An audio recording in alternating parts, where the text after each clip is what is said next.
I'd just like to bring you up to date on some of the changes I made in this 139 regards to heat dissipation.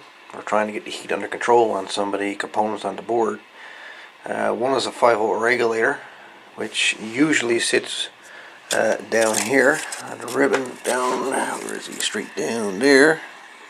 Let's turn on the light so you can actually see something here. The light is on. Here we go. Alright. So, down there you can see that's normally where a 5-volt regulator would be sitting to. That 5-volt regulator, now I have a different type of 5-volt regulator. It's 7805, and I have it over here to control its control the heat, so it's not so hot. Put on the heat sink here, or a shield, I should say. Then another change I also made, there's a resistor here, which is R151. This one here loves to get hot and burn up. As far as I'm concerned, it's undervalued in regards to resistance. So what I've done, I've moved the resistor from there, and I've moved it to here. So, just so it's some free ears away from all the other electronics. And as I touch it now, it's hot to the touch now as it is. So that's the purpose why the resistors moved to here versus here, and why this 5-volt regulator here is moved from down there. And again, another change that I had to make with this radio was with this transistor here. It's the 325E. Normally, in the older models, such as this one, it would be sitting down here on the shield. Down here somewhere. Where is he? Where would he be sitting to? Normally, yes, right there. There we go. He'd be normally down here on the shield, attached and bolted to the shield. And apparently, from what I'm reading online about that there transistor, is it caused a massive amount of heat to be dissipated on the oscillator shield here, and it would cause the frequency on sideband to misalign itself. So what I've done, I've moved the transistor from here, and I moved it up to here on its own heatsink, and it is quite cold right there. It's nice and happy like there, with no issues. So again, that's the reasons why these transistors, 2 of these, and this resistor has been moved on this board. It's to help with heat dissipation on these few components.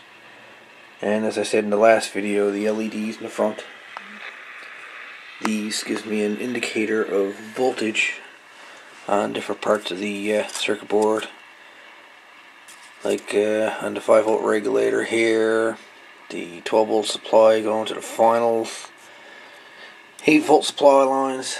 It's just to give me an indication of any voltage problems on transmit or receive. But that's pretty much the only changes I've made to this radio. Nothing in regards to frequency change has been done with this. This is 100%, no questions asked, channel 1 to channel 40. Is not modified in any way, shape, or form in regards to frequency. The radio is working as it normally would, as if it was just bought. So like I say, the only changes again was with the 2 transistors here, the resistor here, and a couple of LEDs in the front to monitor voltages on the board. And that is the only changes that has ever been made to this 139. Now this, I don't know if anybody recognized this from the last video, but this display, I believe, if I'm not mistaken, came out of an old bust-up Cobra, an old TRC 457, I believe this one came out of. I think it was a 457 it came out of, or a 458, I can't remember now. But normally this ribbon cable wouldn't be that long, so, you know. Came out of another radio.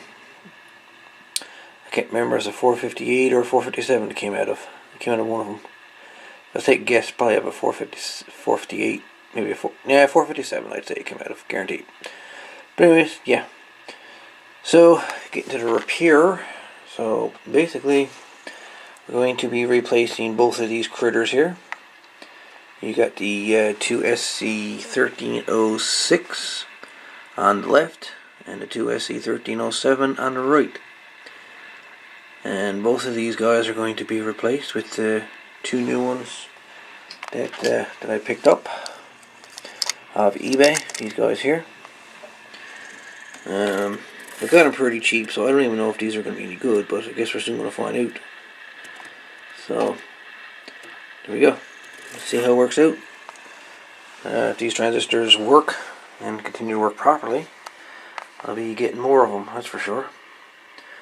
Anyways, just for this little quick update, basically just explaining what this is and what this is and this, and there's the LEDs.